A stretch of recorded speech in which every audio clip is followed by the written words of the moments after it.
The Honor View 20 has been officially presented in China, but will be presented worldwide on January 22 in Paris, France. Apparently, the new Honor device is the first smartphone in the world that uses nanolithography to create an invisible nanotexture in the back.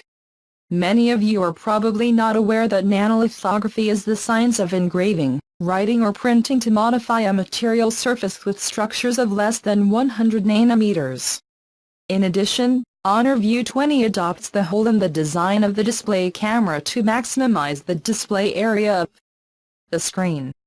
According to Honor, the View 20 is the first smartphone that includes a FullView 3.0 screen and an exceptional body-to-screen ratio of 91.8%. The Honor View 20 features a 48-megapixel rear camera and a 25-megapixel selfie camera integrated into the screen. At the core of the rear camera, there is a Sony IMX586 stacked CMOS image sensor, which has 48 effective megapixels on a 1/2-inch sensor. The flagship is equipped with a first-level Kirin 980 chipset, along with 6 GB or 8 GB of RAM and 128 GB or 256 GB of internal memory. In addition, the phone sports a 6.4-inch screen with FHD resolution plus 1080 x 2310 pixels and a 4000 mAh battery.